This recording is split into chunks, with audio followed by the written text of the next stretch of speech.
Hello hello hello. आ जाओ भाई फटाफट से।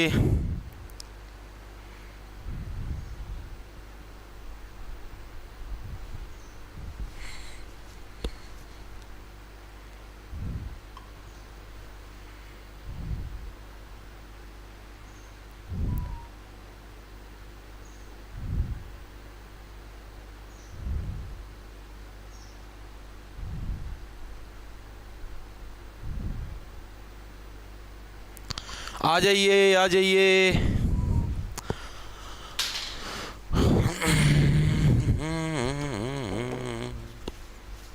बहुत दिन बचा बुरसट पह रही है 2021-22 की लेवड़ी बुरसट है। सर आज लेट कैसे हो गए? लेट तो भाई वाईफाई नहीं चलने लग रहा था भाई, दिक्कत ये थी। अचानक जैसे मतलब सच्ची बात बताने लग रहा मैं भगवान कसम 11:10 में मैंने क्लास स्टार्ट करने खातर क्लिक कराया, स्टार्ट टेक होने लग रही थी। देखा तो भाई साहब ये वाईफाई आड़े दे रहे लाल बत्ती आ रही थी, या तो इसकी कोई वायर आ लगी थी या कुछ और। फिर वाईफाई बंद करके दोबारा स्टार्ट करे, स्टार्ट होने में बत्ती झिम झिम झिम झिम झिम झिम करी जा है, वह झिम झिम करके बंद होती तारी क्लास स्टार्ट कर दी भाई। ठीक है, और कोई रीजन कौन था भाई?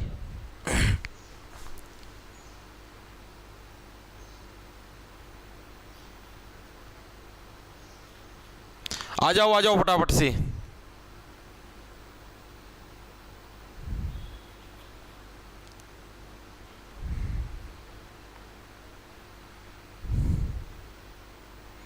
यो ये रीजन था भाई, और के हो था तो हम खुद बता दे। और के मैं अड़ब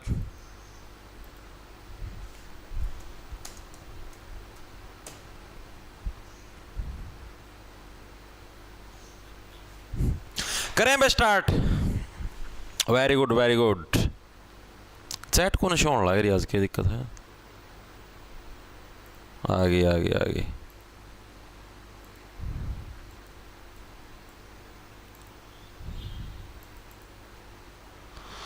राम राम भाई, राम राम। देखो भाई, तो भाई राम राम जी सारे ने। मैं तारा साथी मोहित पुनिया बताऊं सारे का जॉब स्टार के यूट्यूब चैनल पर भाई तड़के तड़के मॉर्निंग की कोल्डन एस में फिर तो स्वागत करता हूं। सुना जो क्या आ जाओ फटाफट से। तो भाई आप लोगों को जैसा कि पता है हम लोग हरियाणा जीके पूरी कर चुके हैं, टॉपिक वाइज भी डिस्ट्रिक्ट वाइज भी। ठीक है, एक दो टॉपिक रहता है योजना करवानी और है, वो मैं करवा दूंगा ना, टेंशन लो।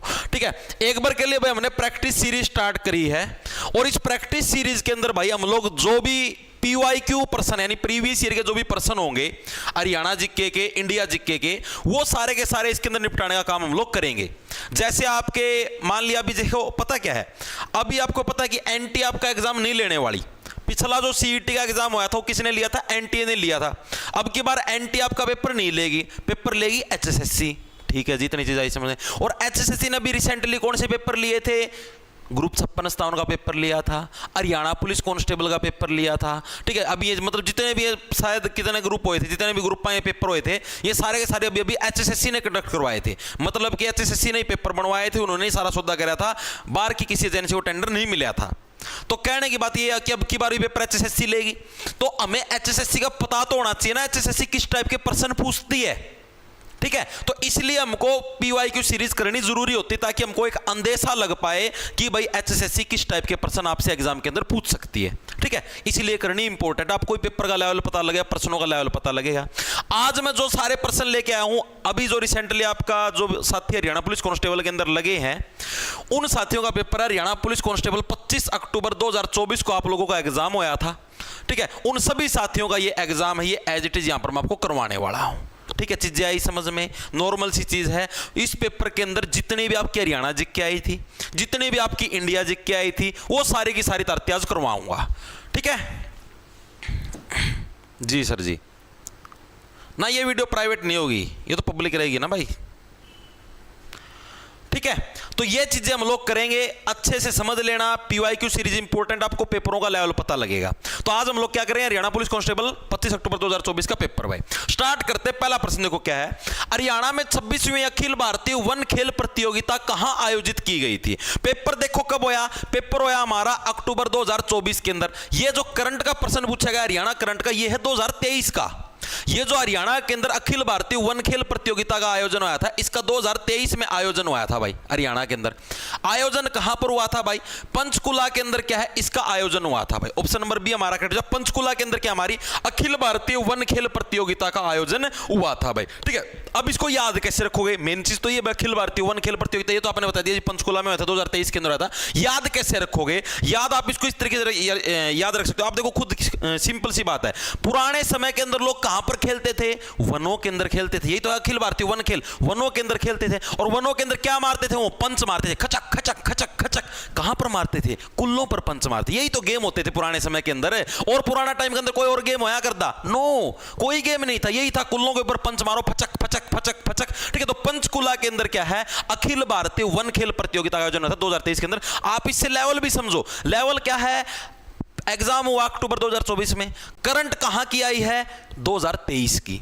तो आप ये चीज भी दिमाग में सेट रख लेना। जैसे अब की बार एग्जाम कब होगा? 2025 में। तो हरियाणा करंट भी पूछेगा आपसे 2024 की। तो इस तरीके से ये चीजें आपके मतलब की चीजें एलिमिनेट करने की, चीजें समझने की है। ठीक है, आगे चलता हूं। अगला प्रश्न देखो क्या है। नौसेना स्टाफ के प्रमुख का रैंक क्या होता है? ये आपका इंडिया जीके का प्रश्न है। हरियाणा पुलिस कांस्टेबल 25 अक्टूबर 2024 के अंदर आया है कि जो नौसेना हमारे होती है, नेवी होती, नेवी के जो हेड होते हैं उसका रैंक क्या होता है? आपको तीनों आर्मी के हेड का रैंक करवा देता है। नेवी का अलग होता है, आर्मी जो होती है हमारी, जो थल सेना होती है उसका रैंक अलग होता है, और एयर फोर्स का जो हेड होता है उसका रैंक अलग होता है। तीनों के रैंक आपको अलग अलग देखने को मिलते हैं भाई। ठीक है, तो नेवी का जो हेड ऑफिसर होता है भाई, उसका जो रैंक होता है वो होता है हमारे पास एडमिरल। ऑप्शन नंबर बी हमारा करेक्ट हो जाए। क्या होता है? एडमिरल। ठीक है, एडमिरल किसका रैंक होता है? जो नेवी का हेड ऑफिसर होता है उसका रैंक क्या होता है हमारे पास? एडमिरल होता है भाई। ठीक है, जो आर्मी का हेड होता है उसको बोलते हैं फील्ड मार्शल। क्या बोलते हैं? फील्ड मार्शल किसका रैंक होता है भाई? आपका जो आर्मी का जो हेड होता है उसका रैंक क्या होता है आपके पास? फील्ड मार्शल हमको देखने को मिलता है भाई। ठीक है, एयर फोर्स के हेड को क्या बोलते हैं? चीफ मार्शल भाई। क्या बोलते हैं? Chief marshal. तो ये आपको तीनों के जो टॉप रैंक हैं इसके नाम आपको याद रखने पड़े। देखो सीधी सी बात है, नेवी कहां पर काम करती है? समुद्र के अंदर। तो वहां पर एडमिरल, यानी कि आपके अंदर इतनी एडमिरल यानी इतनी कैपेसिटी आपके अंदर होनी चाहिए कि आप समुद्र के अंदर भी तैर सको, क्योंकि आप नेवी के अंदर ड्यूटी करने लग रहे हो। ठीक है जी। आर्मी का काम क्या होता है? फील्ड के अंदर, यानी कि फील्ड मार्शल हो गया। एयरफोर्स का काम क्या होता है? आकाश के अंदर। आकाश क्या होता है? चीफ लेवल होता है, टॉप लेवल होता है। चीफ किसको बोलते हैं? अपने मालिक को, टॉप व्यक्ति को चीफ बोलते हैं। यानी कि वहां पर क्या हो जाए हमारे पास? चीफ मार्शल हो जाएगा। यानी कि 3 टाइप की हमारे पास रैंक हमको देखने को मिलती है। ठीक है, वेरी गुड भाई। हैंड रिटन नोट्स मिलेंगे क्या? किसके हैंड रिटन नोट्स मिलेंगे? इस वीडियो के क्या हैंड रिटन नोट्स लोगे भाई? इसकी कोई हैंड रिटन नोट्स को नहीं। अच्छे इनके भी हैंड रिटन नोट्स मिलेंगे क्या? अच्छा यार मानस है यार। आगे देखो अगला कौन सा है। मैरिनो भेड़ की उत्पत्ति कहां से हुई? हरियाणा पुलिस कांस्टेबल 25 अक्टूबर 2024 के अंदर भाई। ये आपकी इंडिया जीके का पोर्शन नहीं है। ये मैरिनो भेड़ की आर्मी के सबसे टॉप रैंकर, ये इंडिया जीके के अंदर नहीं आती। नॉर्मल जनरल नॉलेज के पर्सन है। ठीक है, इंडिया जीके के अंदर तो हिस्ट्री, पॉलिटी, ज्योग्राफी, ठीक है, आपकी इकोनॉमिक्स होगी, करंट अफेयर, वो आते हैं। ये आपके नॉर्मल जनरल नॉलेज के पर्सन है भाई। नॉर्मल, हाँ भाई आपको समाज के अंदर रहते हो, इस चीज की नॉलेज है या नहीं। तो जैसे पर्सन है, मैरिनो भेड़ की उत्पत्ति कहां से हुई है, ये बहुत कम बच्चों को आता मिलेगा। ये पर्सन कोई करेगा तो भी तुक्का मारेगा। ठीक है, मैं ऐसे कहना 100 में से कोई 1% बच्चा होगा जिसको ये पर्सन आता मिला, बाकी किसी को नहीं आता मिलेगा। तो इसकी उत्पत्ति वैसे स्पेन से हुई थी। ऑप्शन नंबर ए हमारा करेक्ट हो जाएगा। लेकिन इस टाइप के पर्सन आपको एग्जाम के अंदर दिखते तो सभी के ही गलत होते हैं लगभग। ठीक है, इसे तुक्का लग जाए अलग बात है, बाकी सभी के गलत होते हैं। मैरिनो भेड़ इस टाइप के पर्सन अगर पूछ लेता है, क्योंकि ये पर्सन आपको नॉर्मल जनरल नॉलेज के है। आप अखबार वगैरह पढ़ते हो, नेट वगैरह देखते हो, तब आपको हाँ आ जाता पर्सन, बाकी नहीं आएगा आपके पास। ठीक है, आगे चले, आगे चलो भाई। अगला प्रश्न देखो क्या हमारे पास। हरियाणा में उत्तर भारत का पहला परमाणु ऊर्जा संयंत्र कहां स्थापित किया गया? ये हरियाणा जीके का प्रश्न आएगा। हरियाणा पुलिस कांस्टेबल के अंदर 25 अक्टूबर 2024 को उत्तर भारत का पहला परमाणु ऊर्जा संयंत्र बता दो फटाफट से। जल्दी मारो आंसर बगा के। अभी थोड़े दिन पहले आप ने फतेहाबाद जिला कराया था, तो फतेहाबाद जिले के अंदर आप ने एक जगह का नाम पढ़ा जिसका नाम था गोरखपुर भाई। बढ़िया था गोरखपुर। तो गोरखपुर के अंदर क्या है हमारा? उत्तर भारत का पहला परमाणु ऊर्जा संयंत्र यानी कि न्यूक्लियर पावर प्लांट है, उसकी स्थापना की गई है भाई। न्यूक्लियर पावर प्लांट, इसकी स्थापना कब हुई थी जी? साल 2014 के अंदर बताया था स्पेशल। 2014 के अंदर क्या है, साल 2014 के अंदर क्या है हमारी इसकी स्थापना करी गई थी जनवरी 2014 में। ठीक है जी, और यही सेम पर्सन आपका सीईटी के अंदर भी आया हुआ है, सेम डिट्टो सेम। गोरखपुर कहां पर हमारा, फतेहाबाद के अंदर हमारा गोरखपुर, और वहां पर क्या देखने को मिलता हमें, पहला परमाणु ऊर्जा संयंत्र देखने को मिलता है। अब इसको याद कैसे रखो, याद आप ऐसे रखो, देखो सीधी सी बात है भाई, फतेहाबाद ने क्या इस चीज के अंदर पहली चीज तो इसने फतेह हासिल करी है कि पूरे भारत का ये समझो भाई बढ़िया लेवल का परमाणु संयंत्र यहां पर स्थापित होने लग रहा है। तो इसका मतलब सबसे बड़ी फतेह, सबसे बड़ी जीत है इसके लिए, पहली चीज तो ये क्लियर होगी। सेकंड नंबर पे गोरखपुर के अंदर ज्यादा गोरे लोग हैं, ठीक है, इसलिए उनको काले बनाने के लिए क्या है, परमाणु ऊर्जा संयंत्र की स्थापना की गई, ताकि परमाणु ऊर्जा वाले से धुएं निकलते रहेंगे, किसी दिन ब्लास्ट हो गया सारा सौदा ब्लैंक हो जाए, सारा सौदा काला हो जाएगा। इसीलिए क्या गोरखपुर के अंदर इसकी स्थापना करी गई 2014, समझ जाओ, इसीलिए स्थापना करी गई है। चलना आगे देखो भाई, मैकमोहन रेखा भारत और किसके बीच एक सीमा रेखा है, हरियाणा पुलिस कांस्टेबल के अंदर है। देखो आप खुद सोचो, अब आपसे बाउंड्री पूछी गई है भाई, अब मैं आपको 2-3 देशों की बाउंड्री बताऊंगा, इंडिया जीके का पर्सन, अगर आप ज्योग्राफी की क्लास लगाते हो दिन में 3:15 बजे तो आप इसको इजीली कर पाओगे। देखो क्या कुछ आपके पास, एक तो भारत और चीन की सीमा है, चीन की सीमा है, एक पाकिस्तान की सीमा है, एक अपने पास और किसकी, अफगानिस्तान की सीमा लगती है, ठीक है। इन सीमाओं के नाम आपसे पूछता क्या क्या है, तो भारत और जो चीन के बीच की सीमा है ना, इसको बोलते हैं मैकमोहन रेखा। क्या बोलते हैं, मैकमोहन रेखा। ये तो एसएससी के अंदर भी आता बहुत बार, याद कैसे रखोगे, देखो चाइनीज लोग है ना डायरेक्ट अटैक नहीं करते, चाइनीज लोग कभी भी डायरेक्ट अटैक नहीं करेंगे अपने भारत के ऊपर या किसी और देश के ऊपर, वो पहले अगले व्यक्ति को मोहन करते हैं, उसको मोहित करते हैं, यानी कि उसको पहले अट्रैक्ट करते हैं अपनी तरफ कि आओ आओ हमारे देश में इन्वेस्ट करो, यहां पर कंपनियां खोलो, हमारे प्रोडक्ट यूज करो, बाद में फिर अचानक से सारे के ऊपर वायरस फैला देते हैं, ठीक है। तो मैकमोहन रेखा भारत वर्सेस चीन, भारत वर्सेस पाक, रेड क्लिफ, क्या होनी चाहिए हमारी, रेड क्लिफ किसके बीच में, भारत और पाकिस्तान के बीच में हमको क्या देखने को मिलती है, रेड क्लिफ देखने को मिलती है भाई, रेड जोन है भाई पाकिस्तान के साथ, तो क्या हमारा रेड जोन है, रेड जोन वाला बॉर्डर एरिया है, तो रेड क्लिफ भाई। अफगानिस्तान वाले बेचारे नुए तमना बेरा उधर तो ना कब्जा कर रखा है, दूसरा ना के नाम था उनका, ठीक है, वो खाली के नाम था उनका, नाम भूल गया मैं, वो सारा दिन डुर करी जावा, ठीक है। तो डुरंड जो लाइन है हमारी, डुरंड लाइन, ये किसके बीच में है, ये भारत और अफगानिस्तान के बीच में, तीनों लाइनें आपके याद होनी चाहिए, ठीक है। अब एक और चीज एग्जामिनर पूछता है, एक और चीज क्या पूछता है कि भारत किसके साथ सबसे बड़ी सीमा बनाता है, किसके साथ सबसे छोटी सीमा बनाता है, तो इसकी भी एक सिंपल सी ट्रिक है, और सीरीज में बताऊंगा भारत कितने देशों के साथ सीमा बनाता है। इसकी ट्रिक है 55 MBA, 55 MBA, ये इसकी ट्रिक है भाई, सिंपल सी, कुछ भी इसके अंदर मुश्किल नहीं है। इसके अंदर क्या क्या है, बै से बन गया बांग्लादेश, और यही सीरीज चलेगी, बांग्लादेश, यानी भारत क्या बांग्लादेश के साथ अपनी सबसे बड़ी सीमा बनाता है, ठीक है, यही सीरीज चलेगी, यानी ये सबसे बड़ी सीमा, फिर छोटी, फिर तीसरी, फिर चौथी, पांचवी, छठी, इस टाइप से यही, ठीक है। जैसे बन गया चीन, तो यानी भारत जो सेकंड जो सीमा बनाता है सबसे बड़ी, वो चीन के साथ बनाता है। पैसे बन गया पाकिस्तान, तीसरे नंबर पे बनाता हो, किसके साथ, पाकिस्तान के साथ बनाता है। नए से बन गया हमारे पास नेपाल के साथ चौथे नंबर पर। एम से बन गया हमारे पास म्यांमार के साथ 5वें नंबर पर। बी से बन गया हमारे पास भूटान के साथ हमारे पास 6ठे नंबर पर। 7वें नंबर पर बनाता अफगानिस्तान के साथ सबसे छोटी सीमा भाई, ठीक है। यही सीरीज रहेगी आपकी, सिंपल सी ट्रिक है, 55 MBA आजीवन याद रहेगी। कैसे, नॉर्मल देखो यही सीरीज है, पूछ रहे भारत कितने देशों के साथ सीमा बनाता है, 4 3 7 देशों के साथ सीमा बनाता है। सबसे बड़ी सीमा बांग्लादेश, दूसरे नंबर पे सबसे बड़ी सीमा चीन, तीसरे नंबर पे सबसे बड़ी सीमा पाकिस्तान, चौथे नंबर पे नेपाल, 5वें नंबर पे म्यांमार, 6ठे नंबर पे भूटान, 7वें नंबर पे अफगानिस्तान, सबसे छोटी सीमा अफगानिस्तान। याद रह जाएगी, आजीवन याद रहेगी, मेरे हिसाब से कभी नहीं भूलोगे। ये ट्रिक सही है, अरे ट्रिक तो मेरी सारी सही रहा भाई। सर हम लड़कों के साथ इतना अन्याय क्यों था, सर डाउट था कल की क्लास में। क्या डाउट था भाई,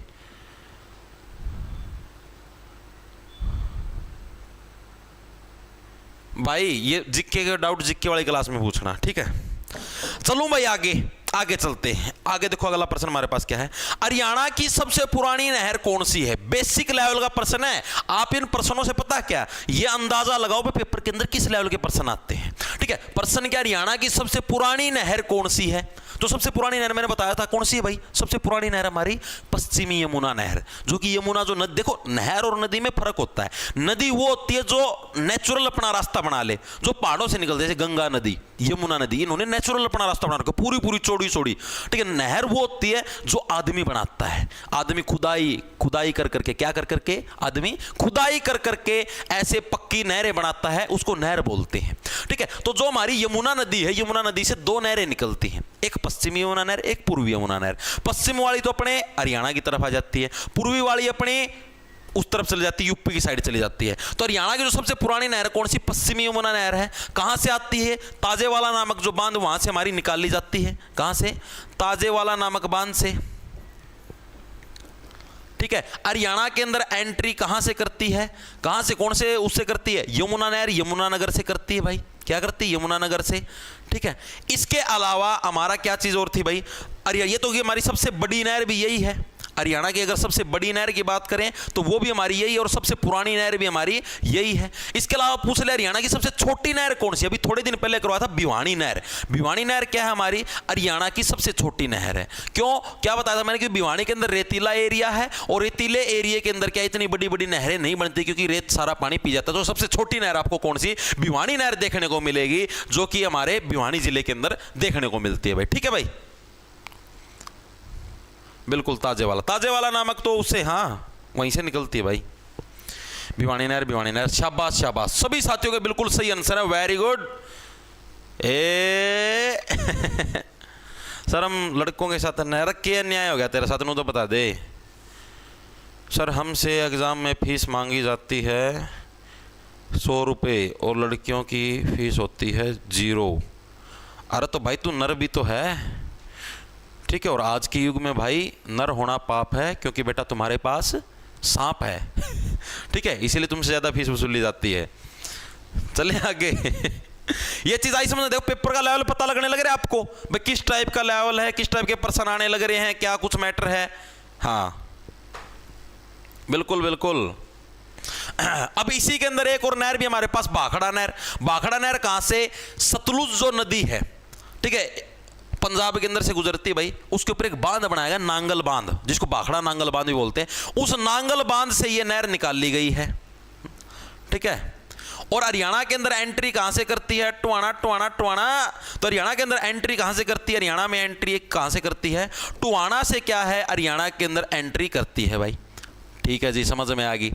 अगली चीज कहते हो टुआना। टुआना के अंदर भाई नहर इतनी है कि अगर व्यक्ति को मार के गेड़ दिया जाए तो टोना मुश्किल हो जाए। टुआना मतलब टोना यानी कि ढूंढना मुश्किल हो जाता है, ठीक है जी, इतनी चीज आई समझ में। अब क्या चीज है, बट टुआना ढूंढना मुश्किल। टुआना के अंदर क्या है, इतनी ज्यादा नहर है कि आदमी अगर मार के गेड़ दिया तो टोना मुश्किल हो जाए, यानी कि ढूंढना मुश्किल हो जाए। यस, तो इसीलिए इसको क्या है, नहरों के शहर के नाम से भी जाना जाता है, नहरों के शहर के नाम से, यानी कि सिटी ऑफ रिवर्स भी बोला जाता है किसको, टुआना को। क्यों बोला गया है, क्योंकि यहां पर बहुत ज्यादा नहर है, आदमी को अगर मार के गिरा दिया जाए तो भी उसको टोना भी मुश्किल हो जाता है, ढूंढना भी मुश्किल होता है। भाखड़ा नहर भी हरियाणा में एंट्री कहां से, टोआना से लेती। चीजें क्लियर हुई, आगे चलो जी, आगे चलते हैं। किस मिट्टी का पीएच का मतलब समझ गए होगे, ये जो पीएच निकालते हैं अभी 7.0 से कम होता है हरियाणा पुलिस कांस्टेबल के अंदर है। देखो आप सभी को पता है पीएच स्केल, साइंस के अंदर पढ़ा हुआ सभी साथियों ने, ये पीएच स्केल होता है हमारा। पीएच स्केल को देखो, बिना स्केल की सहायता जब स्ट्रेट लाइन को ना खींच दी, वाह, ये होता हमारे पास 0 का लेवल, इस तरफ होता है हमारे पास 0 का है ना, 7 का, सॉरी 7 का लेवल, ये होता हमारे पास 0, ये होता हमारे पास 14, ठीक है। यहां से जो 7 से जो ये होता है न्यूट्रल पॉइंट, न्यूट्रल यानी कोई गेयर नहीं लग रहा, न्यूट्रल सौदा चल रहा है, ठीक है ना, घनी गर्मी ना घनी ठंडक। इससे जो 7 से जो कम होते ना, यानी जिसका पीएच मान 0 से 7 के बीच में है, वो सारे एसिडिक स्वभाव के होते हैं। एसिडिक का मतलब अम्लीय स्वभाव के होते हैं जी, हम ये तो हम सभी को पता था, यो के ज्ञान बांटना हमारा का, कोई बात नहीं, ले लो थोड़ा सा, ठीक है। और जिसका पीएच मान 7 से 14 के बीच में होता है, वो बेसिक स्वभाव के होते हैं, बेस होते हैं, यानी कि अक्षार होते हैं। अब आपसे एग्जाम के अंदर क्या पूछा गया, प्रश्न खुद देखो, किस मिट्टी का पीएच 7.0 से कम होता है, तो किसका, ऐसी मिट्टी जिसके अंदर अम्ल होगा, यानी एसिडिक मिट्टी होगी वो, तो कौन सी, अम्लीय मिट्टी है। अम्लीय मिट्टी का पीएच मान क्या है हमारा, 7 से कम होता है। सिंपल, बच्चों के गाल पे डिंपल, और जो सारे दिन कुर्सी पे बैठे रहता है उसके कुल्लों पे होते बड़े बड़े पिंपल, चाल फिर लिया करो, डोल लिया करो। आगे देखो क्या है, महाद्वीपीय पठार के किस दक्षिणी बिंदु पर पश्चिमी घाट और पूर्वी घाट मिलते हैं। ये क्या आ गया जी, पश्चिमी घाट पूर्वी घाट, कदे ज्योग्राफी पढ़ी हो तो बेरा पाटर था, मैंने पश्चिमी घाट पूर्वी घाट के हैं 3 बजे वाली क्लास का मैं करवाने लग रहा। तो देखो पश्चिमी घाट पूर्वी घाट क्या होता है हमारा, ये हमारे भारत का साउथ पार्ट है, दक्षिण भारत है भाई हमारा, ठीक है जी, दक्षिण भारत है, समझ गए। इस दक्षिण भारत के अंदर इधर आपको पता केरला है, मेरा हाजी यह चीज ना बताओ मार लग, अच्छा। और इधर हमारे पास जो हिस्सा पड़ता है इसको बोलते हैं तमिलनाडु, हाथ दे के बता के काटू, तमिलनाडु, ठीक है भाई, ये हो गया हमारे पास तमिलनाडु है।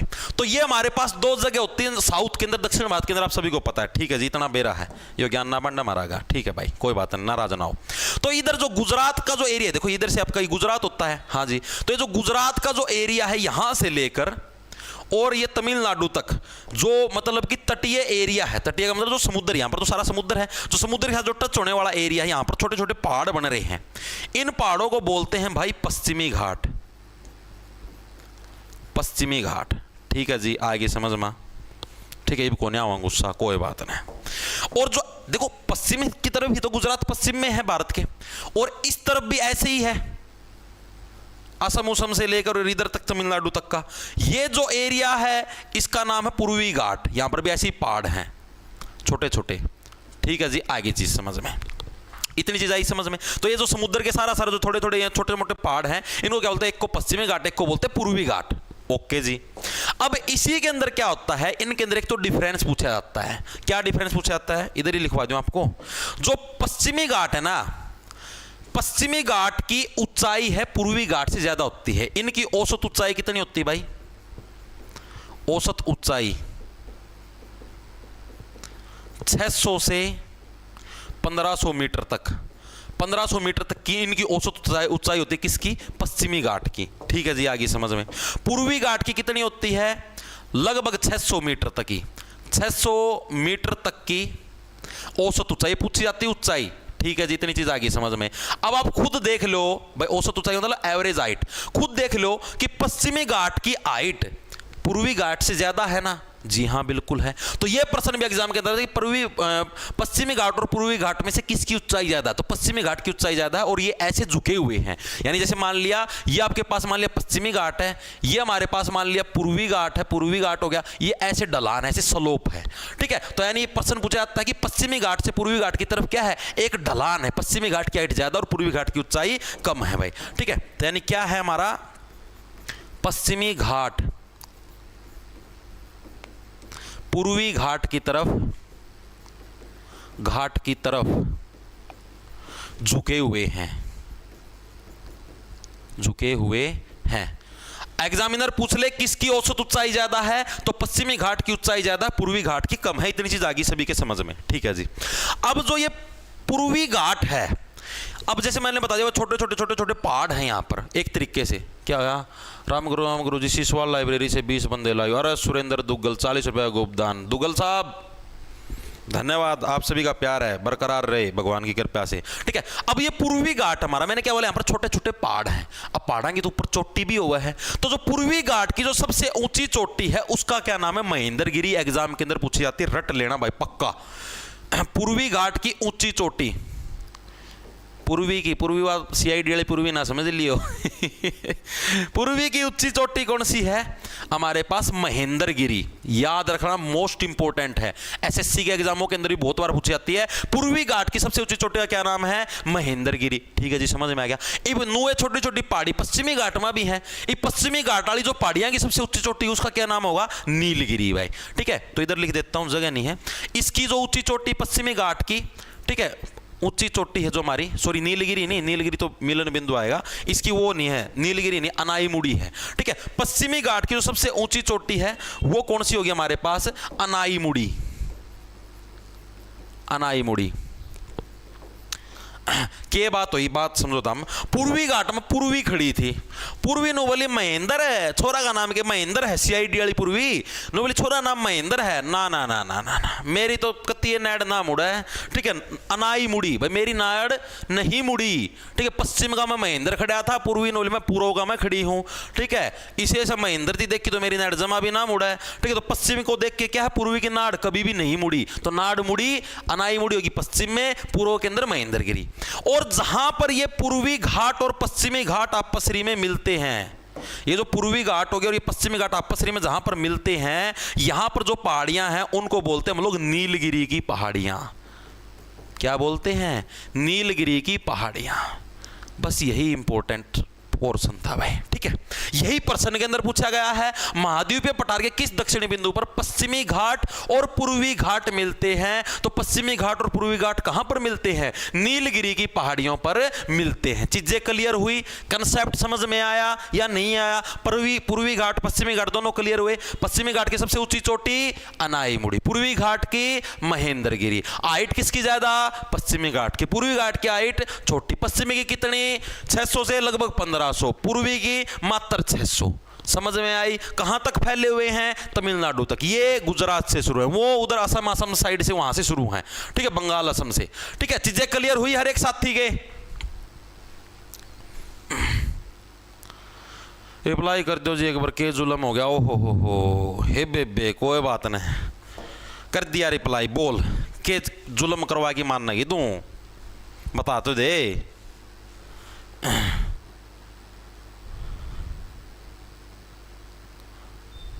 महेंद्रगढ़ से हो क्या? राम राम गुरुजी। मोगली की, अरे डट जा मोगली। तब पत्ता लपेट की बेला में लटक ले, हड़ ना आवे, हड़ बेरोजगारी है।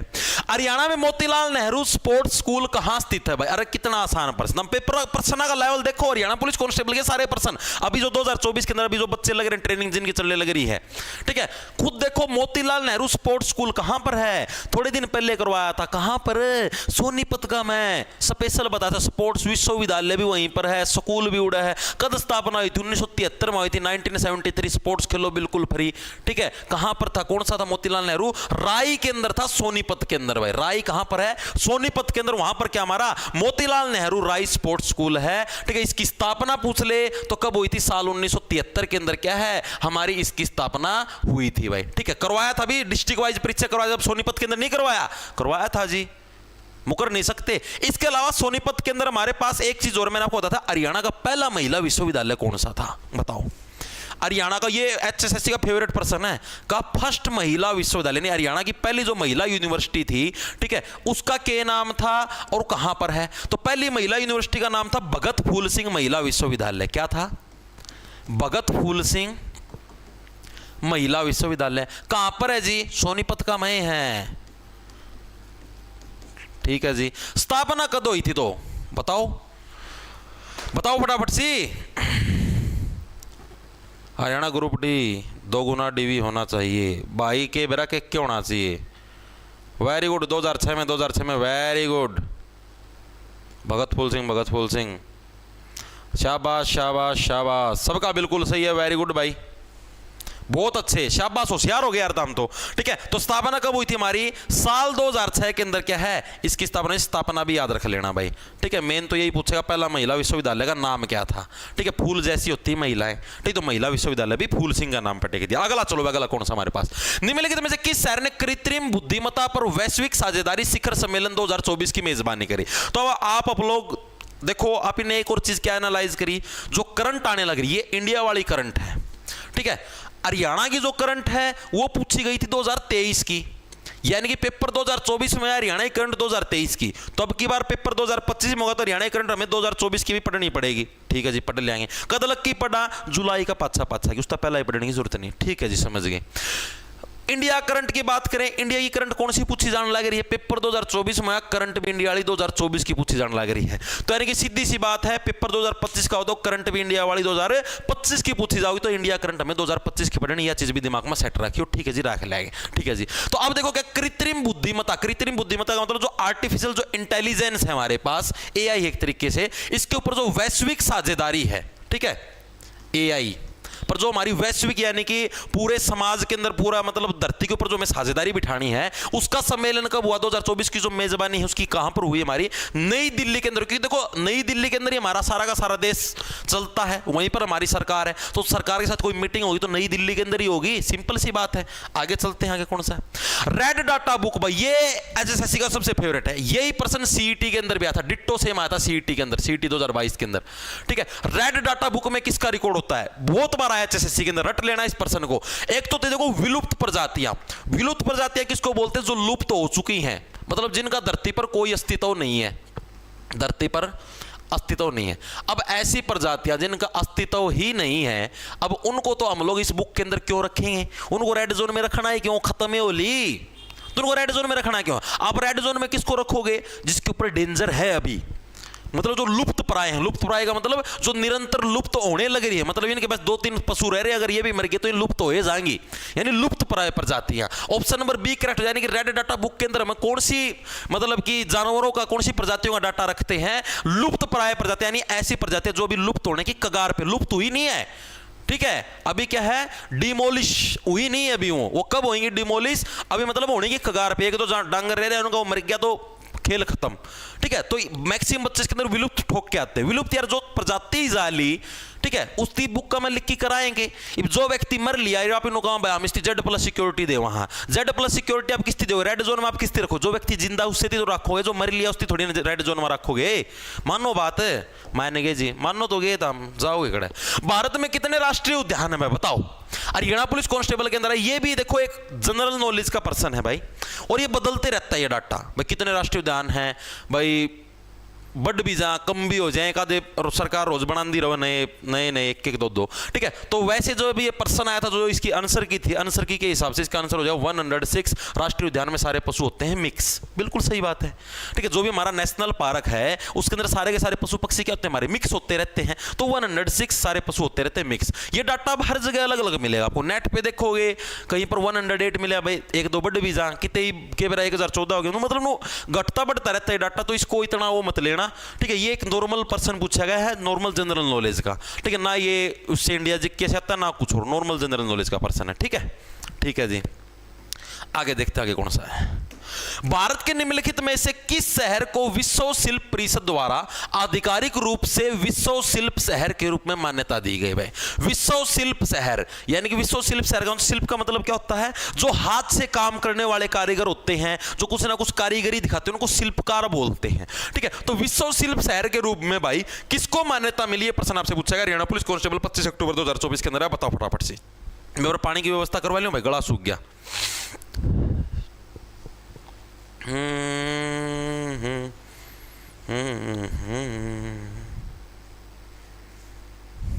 एक सेकंड रुक जाओ भाई, फोन लगाता है स्टाइल।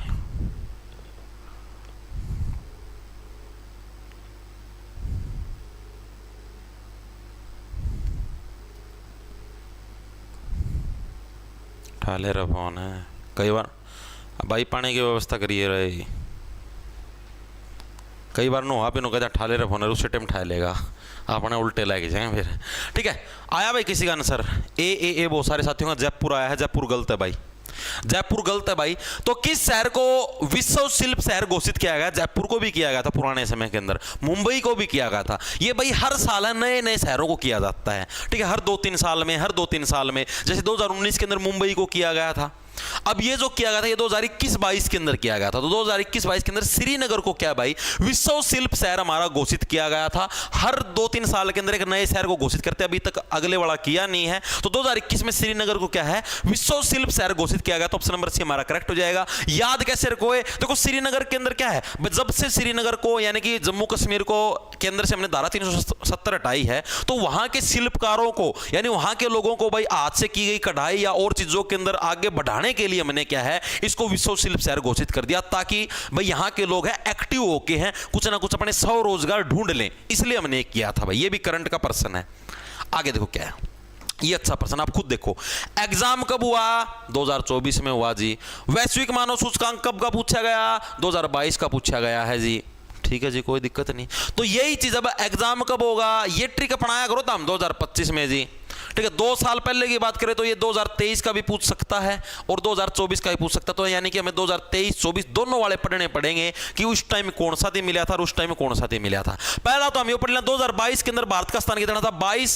22 के अंदर 2 पीछे आने लग रहा है, 32 के अंदर भी 2 पीछे है नहीं, 132 क्या था? लगभग इसी के आसपास रहता है भारत का स्थान। हमारा 132वां स्थान था वैश्विक मानव सूचकांक के अंदर, ठीक है जी, समझ में आएगा। अब हम लोग बात करेंगे 2023 की। 2023 के अंदर भारत का रैंक क्या था और 2024 के अंदर क्या था भाई? 23 के अंदर ये रैंक 2 कदम और मतलब अपना डाउन हो गया। यानी 132 था, 132 था, 2 कदम और डाउन हो गया था, यानी कितना हो गया हमारे पास 134, यानी हम डाउनवर्ड की तरफ गए। जितना रैंक बढ़ता जाएगा उतना आप डाउन में जावाएं, ठीक है, डाउनवर्ड की तरफ हम लोग चले गए, ठीक है जी।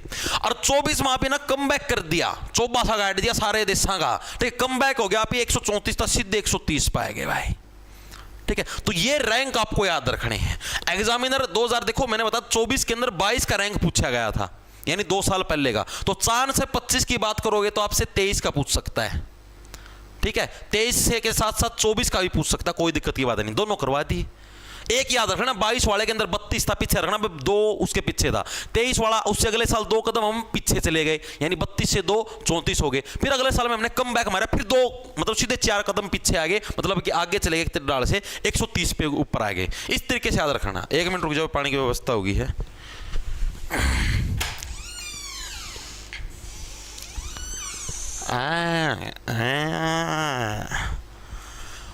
भाई अकबर के लिए कमेंट करके बता दो, क्लास में मजा आने लग रहा है नहीं आने लग रहा?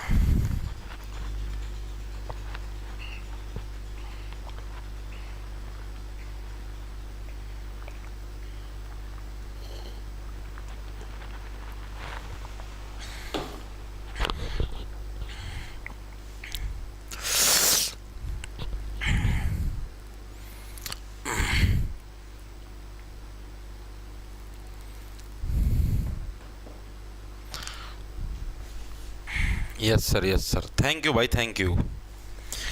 अभी चलते हैं आगे।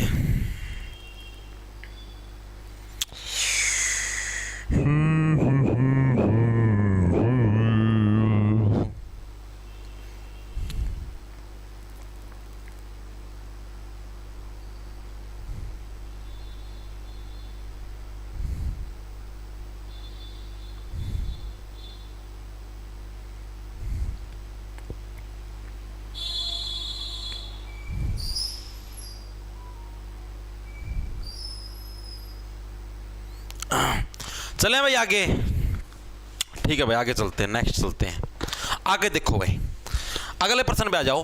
भारत में प्रतिवर्ष राष्ट्रीय खेल दिवस कब मनाया जाता है? ये भी अच्छे लेवल का प्रश्न है। राष्ट्रीय खेल दिवस भाई, ये सेंट्रल गवर्नमेंट के जो एग्जाम है, जो आपका सीजीएल हुआ था अभी पिछले साल 2024 के अंदर, उसके अंदर भी ये प्रश्न आया था। राष्ट्रीय खेल दिवस किस दिन घोषणा करी थी? आप लोगों को याद होगा, अपना जो नीरज चोपड़ा जो पानीपत से बिलोंग करते हैं भाई, अपने हरियाणा के अंदर, उन्होंने भाला फेंक के अंदर गोल्ड मेडल जीता था।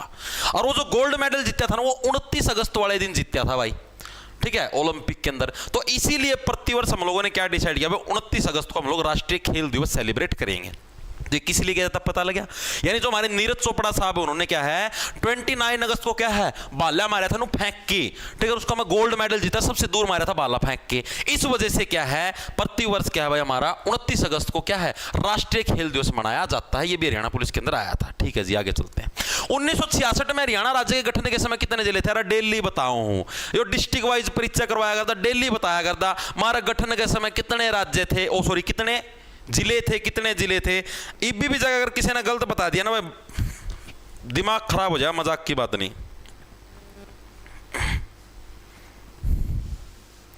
7 थे जी, 7 थे, वेरी गुड, 7 ही थे, very good. Option number D correct हो जाए। 7 थे, कौन कौन से याद भी तो होने चाहिए तुम्हारे। तो पहले नंबर पे आता है हमारे पास रोहतक, सेकंड नंबर पे आता है हिसार, फिर आता है जींद, फिर आता है अंबाला। रोहतक, हिसार, जींद, अंबाला। और बताओ फटाफट सी क्या यार? ध्यानचंद का जन्म दिन है मास्टर 29 अगस्त को।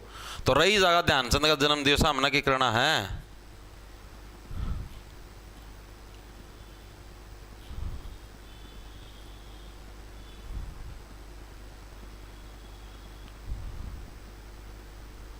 अच्छा अच्छा, सॉरी भाई, सॉरी, ये गलती हुई थी भाई, करना पड़ेगा भाई, एक मिस्टेक होगी भाई, मेरा ये उसमें रिमाइंडेशन में मिस्टेक होगी, मैंने खुद ना एज्यूम कर लिया भाई। ये भाला फेंक वो कौन था? भाला फेंक दिवस मनाया था 7 अगस्त को भाई, नीरज चोपड़ा जिस दिन भाला फेंका तो 7 अगस्त को है। 29 अगस्त को जो अभी मेजर ध्यानचंद है, जो अभी खेल की दुनिया का मैं सबका जो बड़े ऊंचा पदक दे वहाँ मेजर ध्यानचंद जी, उनका जन्म दिवस था भाई। माफी चाहता हूँ भाई, मेजर ध्यानचंद का जन्म दिवस भाई, ठीक कर लो भाई इसको। ठीक है, जन्म दिवस है, मतलब दोनों यार अगस्त का महीना में थे तो थोड़ी कंफ्यूजन होगी भाई, मेरा याद को नहीं रही, अभी कमेंटों में साथियों के कमेंट है तब मेरे याद आई। ठीक है भाई, तो थोड़ी सी मिस्टेक होगी, बाय मिस्टेक भाई, सॉरी, इसको ठीक कर लो एक बार के लिए।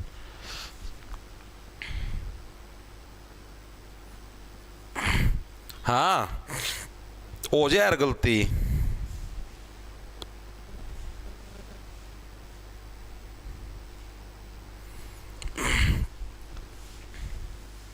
ठीक है भाई, ये चीज कर ली। ठीक, अब यहां पर आते हैं, हिसार, जींद हो गया, अंबाला हो गया।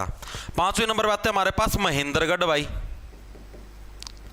महेंद्रगढ़। ठीक है जी, अगले नंबर पे आते हैं हमारे पास करनाल भाई। ठीक है जी, 7वें नंबर पे हमारे पास आता है गुड़गांव, जिसको गुरुग्राम बोलते हैं। तो ये हमारे 7 जिले थे भाई, जिनकी स्थापना हमारी कब हुई थी?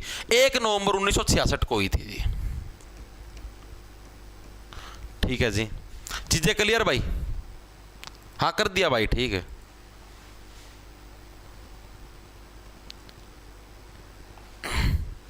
यस, ठीक है,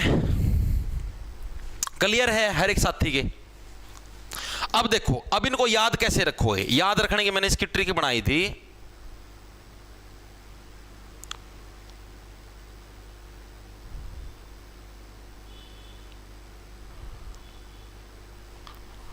देखो इसकी ट्रिक देखो क्या है। ट्रिक ये है कि अगर रोहित, क्या याद है इसकी ट्रिक? रोहित जिंदा रहना है, जिंदा रहना है तो महेंद्र का खड़्यावाड़, खड़्यावाड़ करनाल पाड़ना पड़ेगा। कर का मतलब हाथ, पाड़ना पड़ेगा। ठीक है, कैसे याद रखोगे? पर रोहित अगर तेरे को गुड़गांव के अंदर अगर जिंदा रहना है तो तेरे को क्या है? महेंद्र का जो खड़्यावाड़ है, कर का मतलब क्या? हाथ, हाथ के साथ, नाल का मतलब साथ, हाथ के साथ क्या है? तेरे को पाड़ना पड़ेगा भाई। इसकी ट्रिक मैंने ये बनाई थी। रो से बन गया रोहतक, ई से बन गया हिसार। ठीक है जी, जींद से बन गया, जिंदा से बन गया जींद, गुड़गांव सीधा बात गुड़गांव बन गया। ठीक है, महेंद्र से बन गया महेंद्रगढ़, खड़्याबाड़, बाड़ का मतलब हो गया अंबाड़ा, बाड़ से अंबाड़ा बन गया। ठीक है जी, करनाल से नॉर्मल सीधा करनाल बन गया भाई। हो गए सारे के सारे।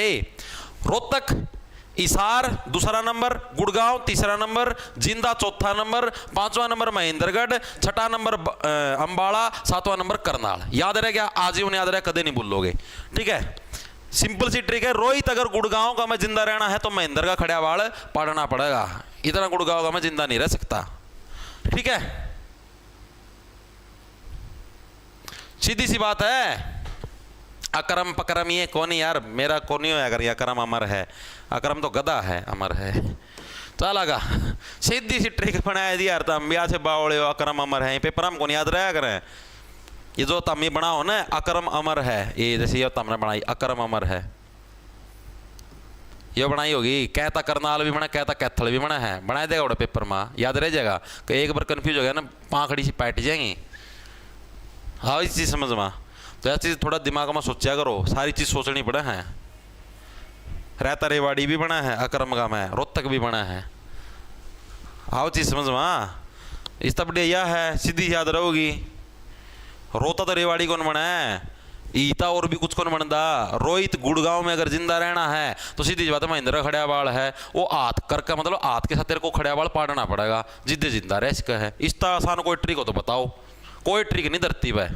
ठीक है, चला भाई आगे चलते हैं। आगे देखो कौन सा अगला प्रश्न हमारे पास। 11 दिसंबर को मनाए गए अंतरराष्ट्रीय पर्वत दिवस 2023 का विषय क्या था? देखो वही सेम चीज मैंने आपको क्या बताया, हरियाणा पुलिस कांस्टेबल 25 अक्टूबर 2024 को। 2024 के अंदर करंट 2023 की भी पूछने लग रहा है और 2024 की भी पूछने लग रहा है। तो 11 दिसंबर को जो हमारे पास क्या है, अंतरराष्ट्रीय कौन सा पर्वत दिवस बनाया गया था 2023 में, इसका विषय क्या था, यानी इसका थीम क्या था? थीम आपसे पूछेगा, बताओ फटाफट सी।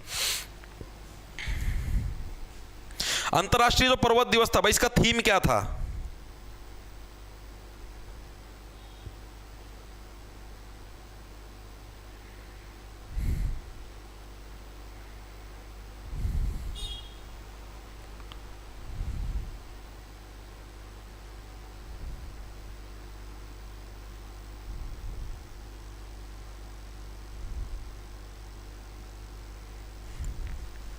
चले भाई आगे। ए वेरी गुड भाई, बिल्कुल सबका बिल्कुल सही है।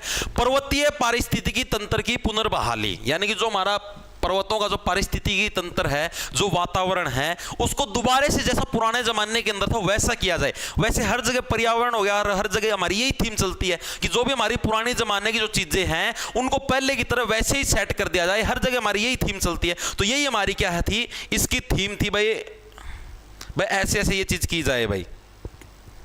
एक सेकंड रुक जाओ, कुछ आ गया।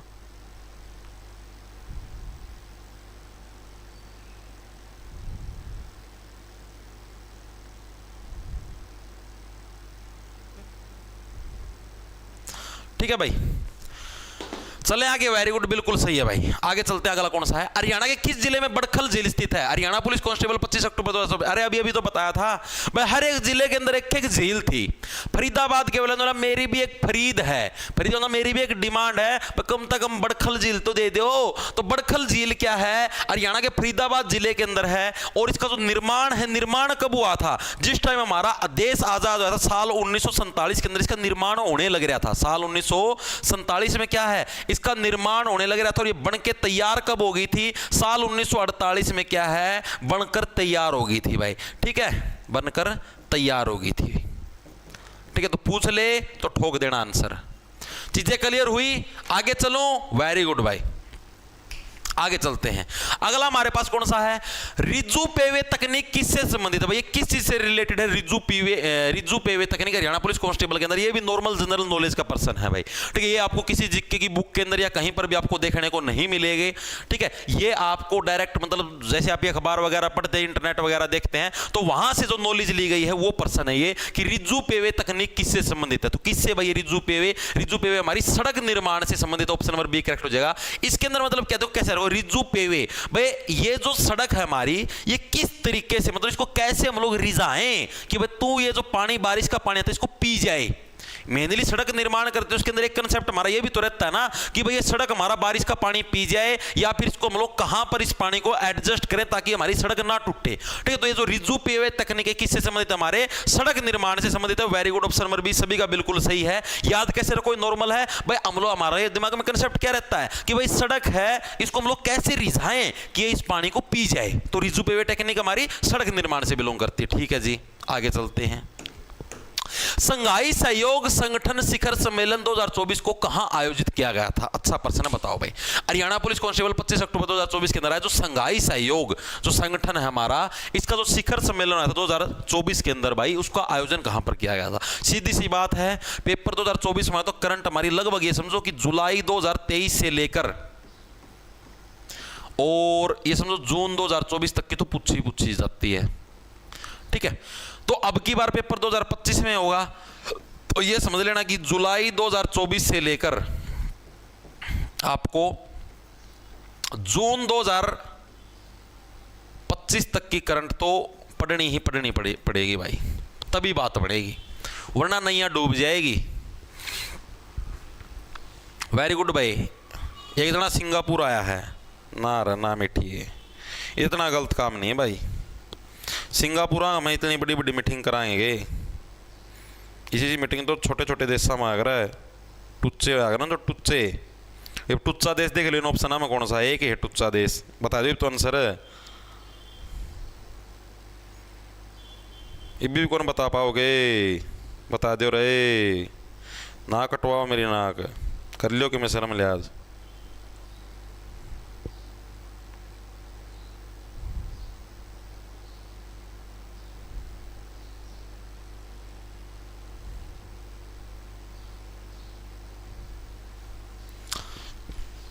Very good, Pakistan. अरे इतना हिंट दे दिया भाई, टुच्चा देश और कुकर समझाओ मदार थे। ठीक है, तो संघाई सहयोग संगठन शिखर सम्मेलन 2024 नॉर्मल करंट का है। ठीक है, अभी इसको पढ़ने का कोई फायदा नहीं है, क्योंकि मैंने क्या बताया 2024 की शुरुआत की करंट मिलेगी, ये अपने को ये समझो जुलाई 2024 से स्टार्ट करनी है। ठीक है, तो इसको एक बार वैसे पढ़ लो, कोई दिक्कत नहीं, पाकिस्तान से है ये। आगे चलते हैं। यमुना नदी हरियाणा में किस जिले से प्रवेश करती है? अभी अभी बताया था। आप देखो पेपर के अंदर ही प्रश्न को दोबारा से घुमा के दे दिया। हरियाणा की सबसे बड़ी नहर पूछी थी, यमुना, पश्चिमी यमुना नहर है। ठीक है, हरियाणा के अंदर जो यमुना नदी एंटर कहां से करती है? यमुना नदी कहां से करेगी? यमुनानगर से करेगी। ठीक है जी। और यमुना नदी के अंदर कौन नहाते हैं? बड़े बड़े जीव नहाएंगे। इतनी बड़ी नदी कौन नहाएंगे? बड़े बड़े जीवों में कौन आते हैं? हाथी आते हैं। तो हाथी प्रजनन के अंदर पूछ ले तो वो भी कहां पर होगा? यमुनानगर के अंदर होगा। जी बिल्कुल सही बात है। हाथी प्रजनन एवं पुनर्वास के अंदर भाई, ये भी हमारा कहां पर होगा? यमुनानगर के अंदर होगा। बिल्कुल सही बात है जी। आगे चलते हैं। आगे देखो कौन सा है। क्षेत्रफल की दृष्टि से हरियाणा का सबसे छोटा जिला। अरे भाई के प्रश्न पूछने लग रहे हो हम, ये प्रश्न आओगे ना पढ़ लो। पर्सनल लेवल देख लो तो हरियाणा पुलिस कांस्टेबल 25 अक्टूबर 2024 क्षेत्र, वही +2 लेवल का पेपर है। सीटी भी तो तुम्हारा +2 लेवल का, ग्रेजुएशन लेवल का थोड़े ना है, वो तो मेंस होगा आगे। ये भी +2 लेवल का है। हरियाणा पुलिस कांस्टेबल ये भी तुम्हारा +2 लेवल का। आप खुद देखो क्षेत्रफल की दृष्टि से हरियाणा का सबसे छोटा जिला कौन सा है? बता दो ना, बेइज्जती करवाओ। चप्पल गेल पिट्टुआ, या देख लो नीली चप्पल है स्पार्क्स की, लागती स्पार्किंग होगी। सी फॉर कैट, कुल्ला, पंचकुला। पंचकुला कुल्ले क्या होते हैं? छोटे छोटे होते हैं। तो पंचकुला क्या हरियाणा का सबसे छोटा जिला क्षेत्रफल की दृष्टि से, एरिया की दृष्टि से पूछा है। और एरिया की दृष्टि से सबसे बड़ा जिला कौन सा है भाई? बताओ बताओ, मुझे बताओ, मुझे बताओ। ढोलकपुर के मूर्ख राजा, ढोलकपुर के मूर्ख राजा, तुम्हें अभी इतना ज्ञान नहीं है, बताओ सबसे बड़ा कौन सा क्षेत्रफल की दृष्टि से? आगा भी चाल लो, सी लगे रहोगे गे। Sirsa Sirsa Sirsa Sirsa, a very good. ठीक है, सिरसा हमारा क्षेत्रफल की दृष्टि से सबसे बड़ा है भाई। सिरसा, सिर आपका शरीर का सबसे बड़ा अंग है। ठीक है ना जी, हमारा तो और एक ऐसा है।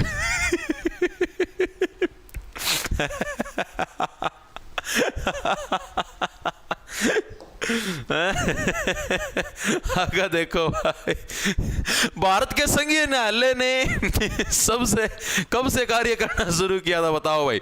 हरियाणा पुलिस कांस्टेबल 25 अक्टूबर 2024 को आया है। वो भारत के अंदर जो संघीय न्यायालय है भाई हमारा, जो संघीय का मतलब होता है जो सेंट्रल गवर्नमेंट लेवल का जो न्यायालय है, एक तो राज्य स्तरीय न्यायालय होता है, एक सेंट्रल गवर्नमेंट लेवल का यानी जो केंद्रीय न्यायालय है, उसने कब से कार्य करना स्टार्ट किया? सबसे पहले उसने काम कब करना शुरू किया था? बताओ फटाफट से। ना छेड़ नादान सपेरे मेरे जहर पिटारे। बता दो नीच आदमियों। क्या हो गया? गुरुजी फॉरम यूपी से हम भी पढ़ सकते हैं क्या? हाँ पढ़ लो भाई, फॉर्म भरा क्या? सीटी तैयारी करो तो पढ़ो।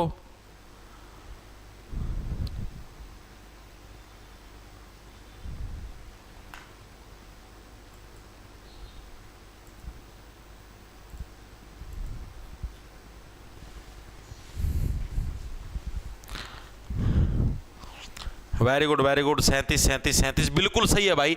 1 अक्टूबर 1937 को क्या है हमारा भारत के अंदर जो संघीय न्यायालय हमारा जो सेंट्रल गवर्नमेंट का जो लेवल है भाई, सेंट्रल गवर्नमेंट लेवल का जो न्यायालय है हमारा, कोर्ट है, उसकी शुरुआत हुई थी। जिसने पॉलिटी की क्लास लगा रखी है सभी साथी आंसर दे देंगे सही।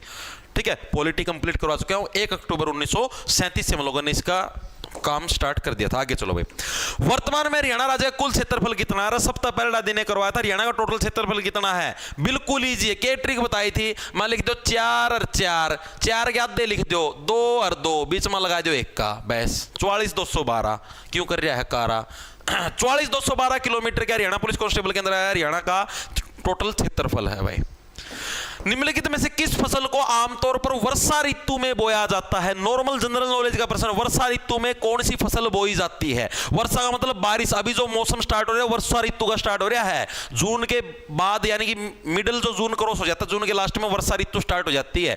ठीक है, जुलाई होगी, अगस्त होगी, अगस्त के एंड तक यही मौसम चलेगा। बारिश होती रही, हर दूसरे तीसरे दिन बारिश, हर दूसरे तीसरे दिन बारिश। तो इस मौसम के अंदर हम लोग कौन सी फसलें बोते हैं? देखो आपको एक निंजा टेक्निक बताऊंगा, आजीवन याद रहेगी भाई। सर्दियों के अंदर जो हम लोग फसल बोते हैं, सर्दियों में जो फसल बोते हैं उसको हम लोग क्या बोलते हैं? रबी की फसलें भाई, रबी की फसलें।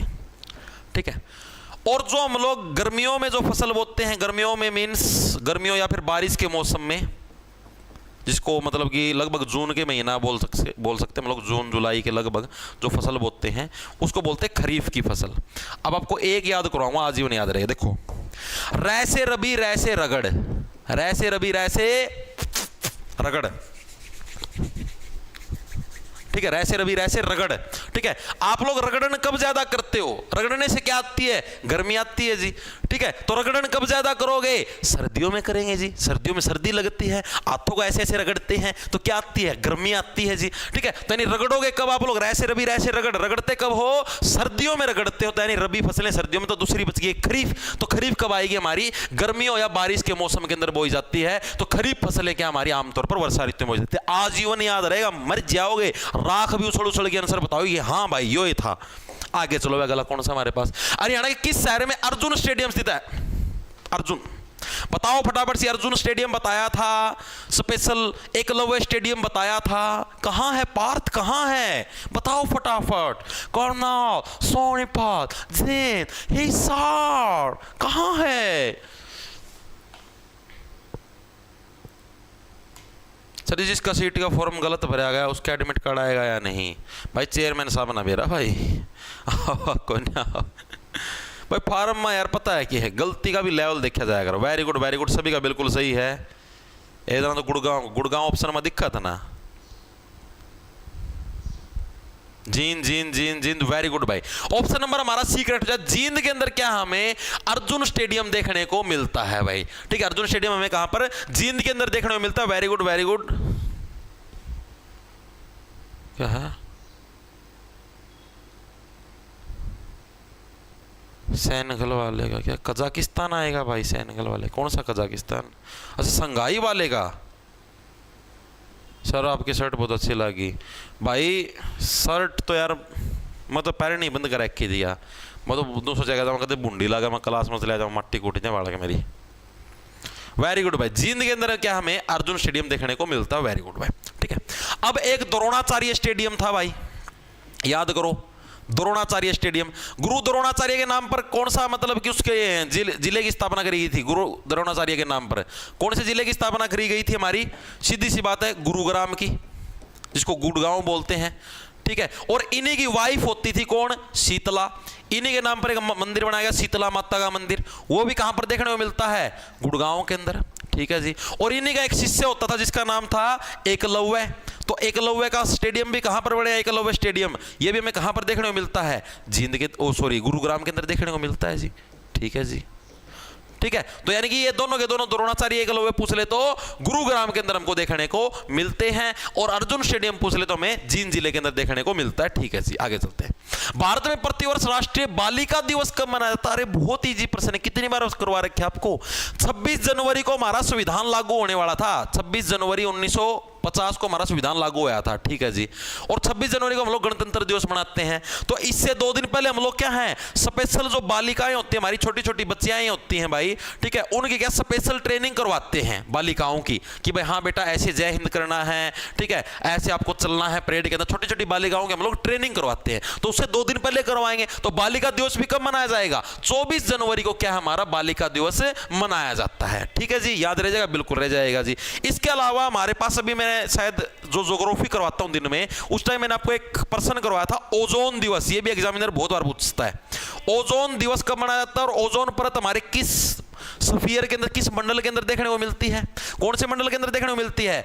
ओजोन परत हमारी किस मंडल के अंदर? स्ट्राटोस्फीयर, जहां से हमारी ओजोन परत स्टार्ट होती है उसको बोलते हैं स्ट्राटोस्फीयर, यानी कि हिंदी में बोले तो समताप मंडल भाई। तो जो समताप मंडल है, समताप मंडल के अंदर हमें क्या देखने को मिलती है? ओजोन लेयर, इंग्लिश में बोले तो स्ट्राटोस्फीयर। और इसी स्फीयर के अंदर क्या हमारी एरोप्लेन भी स्टार्ट होती है। क्या स्टार्ट होती है? यानी एरोप्लेन जो हमारी उड़ती है, हवाई जहाज, वो भी हमारी कहां से उड़ती है? इसी स्फीयर के अंदर से, यानी कि ओजोन जो दिवस है, यानी ये जो स्ट्राटोस्फीयर है, इसी के अंदर समताप मंडल के अंदर से क्या हमें ये देखने को मिलती है। वेरी गुड भाई, ठीक है। और ओजोन दिवस कब मनाया जाएगा हमारा? तो भाई 16 सितंबर को भाई। कब हमारा? 16 सितंबर को हमारा ओजोन दिवस मनाया जाता है। और अभी अभी हमारा क्या गया है? योग दिवस गया है। योग दिवस कब मनाया जाता है? अभी अभी गया था हमारा योग जैसी आपकी क्रिया कब होती है? जब आप 21 करते तो आपको कैसा फील होता है? जैसे कि मैंने योग कर लिया, ठीक है। तो 21 जून को, यानी 21 जून को गर्मियों में क्या है? योग दिवस भी आपका मनाया, तो ये दिवस भी आपको याद रखने हैं। ठीक है जी, याद रह जाएंगे। आगे चलते हैं। भारत के राष्ट्रीय फूल का वैज्ञानिक नाम क्या है? बताओ भाई, भारत का जो राष्ट्रीय फूल है उसका वैज्ञानिक नाम क्या है? ये प्रश्न आपसे पूछेगा, बताओ फटाफट से। क्या? एकलव्य, जींद में भी है एकलव्य। अच्छा अच्छा, हाँ तो मैंने स्टार्टिंग में बताई थी।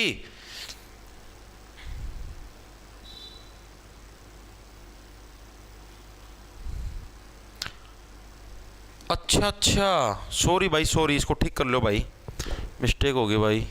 एकलव्य मंदिर है, sorry sorry sorry sorry, Eklavya Sheetla Mata का मंदिर था द्रोणाचार्य, एकलव्य मंदिर है भाई, ये हमारा उसके अंदर है गुरुग्राम में। ठीक है, अब मैंने आपको एक चीज बताई थी कि अर्जुन है ये भी द्रोणाचार्य के शिष्य थे, तो इनका स्टेडियम भी कहां पर बनाया मैंने? जींद में। ठीक है, तो इन्हीं का मतलब जो द्रोणाचार्य के शिष्य कौन थे? एकलव्य थे। तो एकलव्य क्या बोले? मृत्यु भी भाई समानता का सिद्धांत मानना, मेरे गुट्ठा काट के दे रखा, मृत्यु भी इक्वलिटी दो। तो एकलव्य जो स्टेडियम है ये भी हमारा कहां पर देखने को मिलता है? ये भी हमारा जींद में देखने को मिलता है। सॉरी भाई, थोड़ा डिफरेंस था ये, ठीक है, दिमाग से स्किप हो गया था। एकलव्य मंदिर पूछ ले तो हमारा गुरुग्राम में, हाँ स्टेडियम जींद में ही है। स्टार्टिंग में बताया था यार, ये थोड़ा स्किप हो गया लिखते समय, कोई बात नहीं, आगे चलते। तो भारत का जो राष्ट्रीय फूल है इसका वैज्ञानिक नाम बताओ भाई सभी साथी, क्या होगा? कार्तिकेय मंदिर भी, हाँ गुड़गांव के अंदर ही है भाई, बताओ भाई।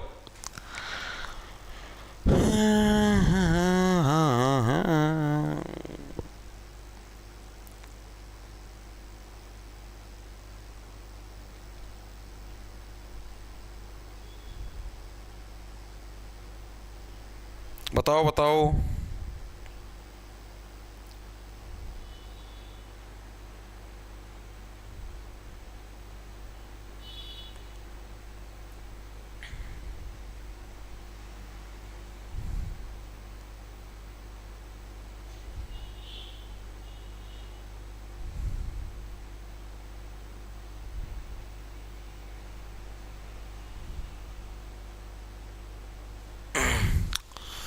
बिल्कुल भाई, ए सभी साथियों का बिल्कुल सही भाई। देखो जो हमारी नेशनल पार्टी है, राष्ट्रीय पार्टी कौन सी, किस पार्टी का शासन है?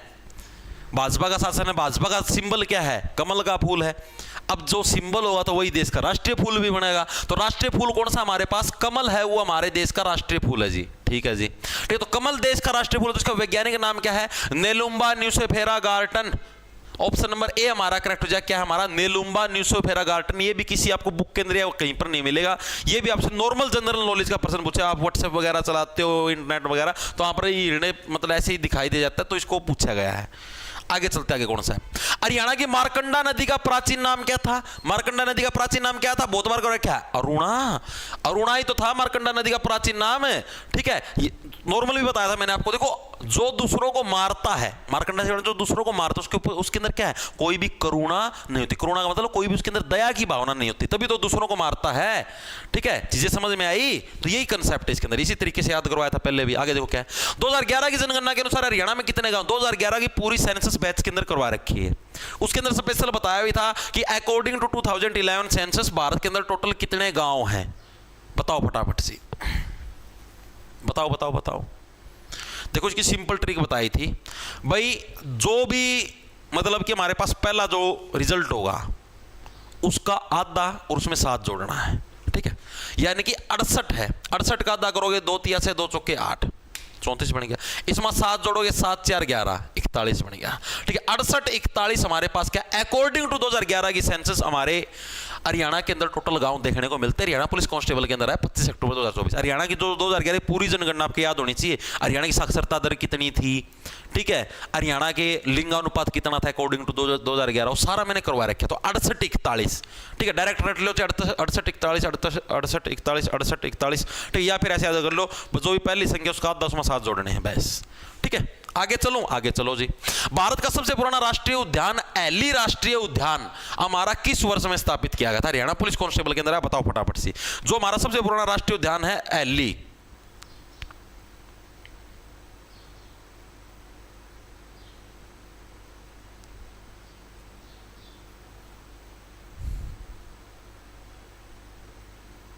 जून 1975 आज के दिन इमरजेंसी लगी थी। अच्छा रहे, आमना बेराय कौन था? कोई बात ना, लगी थी तो फिर क्या बात होगी।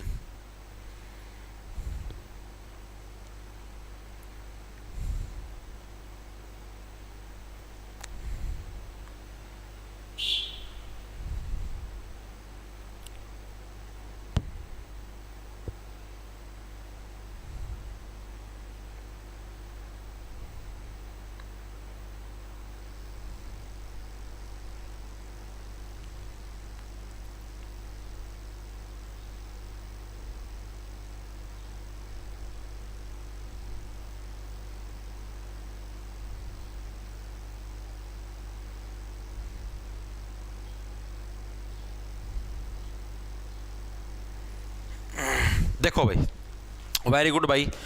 सर जी आरआरबी अंडर ग्रेजुएट एनटीपीसी का बहुत जल्द आ जाएंगी डेट। आगे चलते देखो भाई क्या है। तो भारत का सबसे पुराना जो राष्ट्रीय उद्यान है एली राष्ट्रीय उद्यान, इसकी स्थापना कब हुई थी हमारी? तो साल 1936 के अंदर 1936। मैंने फिर बताया था राष्ट्रीय उद्यान के अंदर सारी प्रजातियां मिलती हैं बिल्कुल मिक्स, ठीक है। 1936 वही प्रश्न एक तरीके से। आगे चलते हैं। गिरी और टोंस हरियाणा राज्य की किस नदी की सहायक नदियां? गिरी और जो टोंस है कौन सी नदी की सहायक नदियां बताओगे एक बार सभी साथी? गिरी और जो टोंस है हरियाणा की कौन सी नदियों की सहायक नदियां हैं? 1936। हाँ वो तो हो गया। करंट भी करवाऊंगा ना, टेंशन लो भाई, सारी चीज करवाऊंगा। तुम भड़क लेते क्यों हो? हरियाणा की करंट अफेयर भी करवाएंगे, स्पेशल करवाऊंगा। ठीक है ठीक है। आया किसी का? सी कौन सा? यमुना। वेरी गुड भाई। सी बिल्कुल सही है भाई। गिरी और टोंस हमारी कौन सी भाई? यमुना नदी की दो सहायक नदियों के अंदर शुमार है। कौन सी भाई? गिरी और टोंस भाई। ठीक है, याद कैसे रखोगे भाई? यमुना नदी देखो सबसे बड़ी नदी है, और जो व्यक्ति किसी लेवल में सबसे बड़े ऊपर चला जाता है तो उसके ऊपर क्या है, लोग अक्सर क्या है भाई, जो टोंस नहीं कसते, सुना हो आपने भाई, इसके ऊपर टोंस मतलब कि एक तरीके से कसने लग रहे हैं, ताना मारते हैं, ताना कसते हैं उसके ऊपर। ठीक है, वो क्या है उसके ऊपर गिरते रहते हैं, जो टोंस है यानी जो ताने हैं उसके ऊपर गिरते रहते हैं, जो सबसे बड़े लेवल यानी यमुना नदी सबसे बड़े लेवल पे, तो उसके ऊपर यानी ताने पड़ते रहते हैं। ठीक है जी, आगे चलते हैं। पेरिस ओलंपिक 2024 में हरियाणा से कितने एथलीट भाग ले रहे हैं? देखो आपको सोचो, पेरिस ओलंपिक 2024 पेपर हमारा 25 अक्टूबर 2024 को हुआ है। ओलंपिक हमारे कब चलने लग रहे थे? जुलाई अगस्त के महीने के अंदर चलने लग रहे थे। तो करंट आप देखो कितनी रिसेंटली पूछी इसने, जुलाई अगस्त का महीना भी इसने इंक्लूड किया है। ठीक है, तो सीधी सी बात है 2025 के अंदर भी मान लिया अगस्त के अंदर भी पेपर होता है तो भी आपको ये जून तक की तो पढ़नी पड़ेगी भाई, तब बात बनेगी। ठीक है, जून 2025 तक की करंट आप इन चीजों से अंदाजा लगाया करो। तो पेरिस ओलंपिक में हरियाणा से कितने एथलीट भाग ले रहे हैं? 24 एथलीट। 24 के 24 सबको चुभने लग रहे हैं, जो और एथलीट उनको क्या है, चुभने लग रहे हैं। हम लोग पेरिस ओलंपिक में भाग नहीं ले पाए, ये कैसे ले पाने लग रहे? तो वो क्या है, सबको चुभने लग रहे हैं 24 के 24 एथलीट। वेरी गुड भाई, सबको बिल्कुल सही है भाई। आगे चलते हैं। अंतरराष्ट्रीय सौर गठबंधन का मुख्यालय कहां स्थित है भाई? जो इंटरनेशनल जो हमारा सौर गठबंधन है भाई, ठीक है, उसका जो हेडक्वार्टर है वो हमारा कहां पर है? तो इंटरनेशनल सौर गठबंधन हमारा अंतरराष्ट्रीय लेवल पर जो हम लोग सौर यानी कि जो बिजली वगैरह है उसका जो गठबंधन करना, उसका मुख्यालय हमारा कहां पर? अभी थोड़ी दिन पहले तो करवाया था, थोड़े दिन क्यों, अभी परसों ही करवाया था, सोमवार वाले दिन। कहां पर हमारा? गुरुग्राम के अंदर क्या हमें अंतरराष्ट्रीय यानी इंटरनेशनल लेवल का क्या हमको सौर गठबंधन देखने को मिलता है। ठीक है, आप ये देखो भाई, इंटरनेशनल लेवल पे हम लोग सौर यानी कि बिजली का गठबंधन करने लगे, हमारे ऊपर कर गौर। ठीक है, गुरुग्राम। चले आगे, आगे चलो भाई। भारतीय बागवानी अनुसंधान संस्थान कहां स्थित है? भारतीय बागवानी जो अनुसंधान संस्थान यानी जो बागवानी होती है उसके ऊपर रिसर्च करनी है, तो ये जो रिसर्च सेंटर हमारा कहां पर स्थित है? बेंगलुरु के अंदर स्थित है भाई। ऑप्शन नंबर बी करेक्ट हो जाएगा। बै से बागवानी, बै से बेंगलुरु। ठीक है, और बागवानी के अंदर क्या मिलता है? बैंगन मिलता है जी। ठीक है सर, हैंडसम लग रहे हो आकाश, 100 रुपया का उपदान। अरे भाई आकाश भाई मेरा यार इसी सी बात ना करो यार, मुंह लाल हो जाएगा। आगे देखो क्या है मेरा। हरियाणा में महेंद्रगढ़ जिले का मुख्यालय कहां पर है? हरियाणा के अंदर जो महेंद्रगढ़ जिला है भाई, इसका मुख्यालय कहां पर है? कहां पर है? नारनौल के अंदर है। हरियाणा का एकमात्र ऐसा जिला जिसका हेडक्वार्टर उसके खुद के जिले में ना होकर बल्कि किसी दूसरे उसके अंदर जगह के ऊपर। आपने देखा हो जैसे हिसार है, पंचकुला है, कोई भी जिला लगा लो, हर एक जिले का हेडक्वार्टर उसी जिले उसी शहर के अंदर है। जैसे मान लिया गुरुग्राम है तो गुरुग्राम का हेडक्वार्टर गुरुग्राम सिटी में, हिसार का हेडक्वार्टर हिसार सिटी में, रोहतक का हेडक्वार्टर रोहतक सिटी में। लेकिन महेंद्रगढ़ एकमात्र ऐसा जिला जिसका हेडक्वार्टर महेंद्रगढ़ सिटी में ना होकर नारनौल में है। इसी टाइप से एकमात्र ऐसा जिला जिसका जो मतलब कि विधानसभा है या जो तहसील है उसके खुद के नाम पर नहीं है, तो कौन सा? कुरुक्षेत्र भाई। ठीक है, कुरुक्षेत्र क्या हमारा हरियाणा का एकमात्र ऐसा जिला है कुरुक्षेत्र के नाम पर ना तो तहसील है, ठीक है, ना ही तहसील है और न ही क्या है विधानसभा क्षेत्र है। ठीक है, ये भी हरियाणा का एकमात्र जिला है। ठीक है, ना ही तहसील और न ही विधानसभा क्षेत्र, तो है कौन सी भाई, तो कुरुक्षेत्र के अंदर थानेसर नाम की जगह है। कौन सी, थानेसर। थानेसर के अंदर इसकी विधानसभा है और थानेसर के अंदर ही क्या है, इसकी तहसील भी हमको देखने को मिलती है। ये चीज भी याद रखना इंपॉर्टेंट है। ठीक है जी, आगे चलते हैं। निम्नलिखित में से किस जिले को हरियाणा का पेरिस बोला जाता है, बता दो फटाफट सी। हरियाणा का पेरिस किसको बोलते हैं, हरियाणा पुलिस कांस्टेबल के अंदर है 25 अक्टूबर 2024 के अंदर भाई। जहां का चावल इंटरनेशनल लेवल तक जाता है, जिसको धान का कटोरा भी बोलते हैं, उसी को हरियाणा का पेरिस भी बोलते हैं, बता दो फटाफट से।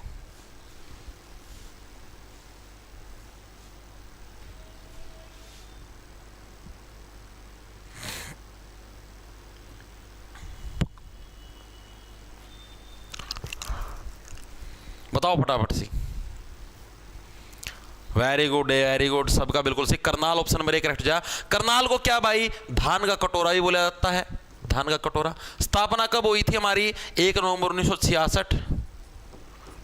रोहित अगर कहां पर रहना है, रोहित अगर गुड़गांव में रहना है तो क्या है, गुड़गांव में अगर जिंदा रहना है तो करनाल, यानी हाथ नाल क्या है इसका, महेंद्र का खड़िया वाला हटा।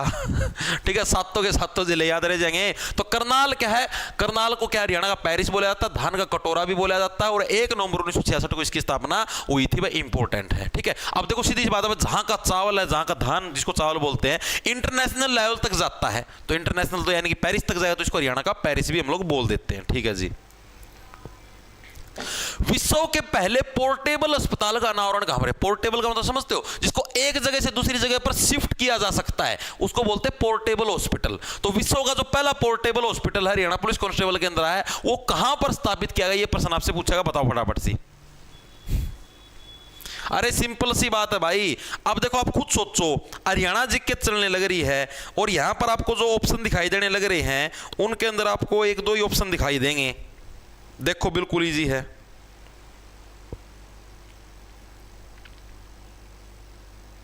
कितने पर्सन हो रहे, पर्सन बस थोड़े से रह गए।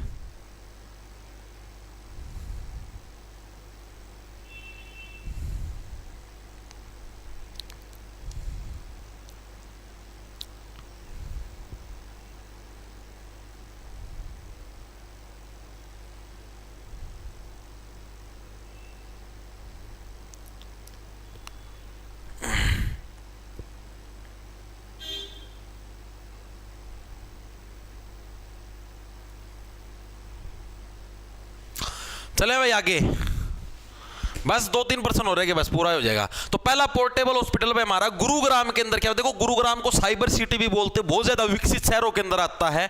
ठीक है, और गुरुग्राम के अंदर क्या हमारा पहला पोर्टेबल हॉस्पिटल भी हमारा स्थापित किया गया, यानी कि आपको मान लो जैसे यहाँ पर हॉस्पिटल की नीड है तो हॉस्पिटल आपके पास चल के आ जाए, यानी पहला पोर्टेबल हॉस्पिटल हमारा कहां पर, गुरुग्राम के अंदर हमारा स्थापित किया गया है भाई। ठीक है, ये सबका गुरु है इसीलिए भाई। निम्नलिखित में से किस भारतीय राज्य को उसके लाकाडोंग हल्दी के लिए जियोग्राफिकल इंडिकेशन टैग से सम्मानित किया गया भाई, ये भी करंट का प्रश्न है। किसको जियोग्राफिकल इंडिकेशन टैग से सम्मानित किया गया है, तो किसको किया गया है। अब जहां पर देखो जियोग्राफिकल कंडीशन सबसे बेस्ट है, जियोग्राफिकल जो कंडीशन सबसे बेस्ट है कहां पर, हमारी मेघालय के अंदर देखने को मिलते हैं। मेघ है, साक्षात बादल हैं, बादलों के नीचे पहाड़ हैं, अच्छी बारिश होती है, मतलब बहुत अच्छी कंडीशन जियोग्राफिकल कंडीशन, तो उसी को क्या जियोग्राफिकल इंडिकेशन का टैग भी दिया जाएगा। तो कौन सी जगह हमारे पास, मेघालय ऑप्शन नंबर 1 करेक्ट, जिसको क्या जियोग्राफिकल इंडिकेशन का टैग दिया, करंट का प्रश्न पूछा गया था। आगे चलते हैं। हरियाणवी भाषा में लिखा गया पहला उपन्यास बता दो रे, हरियाणा जी के बताओ। नॉर्मल आने लग रही, ज्यादा मुश्किल नहीं, कोई एक आधा प्रश्न आपसे भले ही छूटने लग रहा हो, बाकी नॉर्मल हरियाणा जी के आने लग रही है, जो हरियाणा पुलिस कांस्टेबल के अंदर आई थी, डिट्टो वही करवाने लग रहा हूं। 200 रुपया गुप्तानियों किसने कर दिया रे भाई, इतने रुपया ना खराब करो, हैंडसम सर ऑन टॉप डट जा भाई आकाश, 200 रुपया गुप्तान मान जा यार, ना पैसे खराब कर मेरे भाई। ठीक है, तो हरियाणवी भाषा के अंदर लिखा गया पहला उपन्यास कौन सा था, अरे ये तो बिल्कुल बेसिक हरियाणा जीके का प्रश्न है, हर एक साथी को पता है। राजा राम शास्त्री के द्वारा लिखा गया था कौन सा, झाड़ू फ्री जो उपन्यास है, ये हमारा क्या हरियाणवी भाषा में लिखा गया हमारा पहला उपन्यास था भाई। आगे चलते हैं भाई। 14वीं अखिल भारतीय पुलिस कमांडो प्रतियोगिता कहां आयोजित की गई, बता दो भाई फटाफट से। 14वीं अखिल भारतीय पुलिस कमांडो प्रतियोगिता, भाई पैसे ना खराब कर मेरे भाई, पैसे बहुत मेहनत से कमाए जाते मेरे भाई, मत खराब कर भैया, मत खराब कर।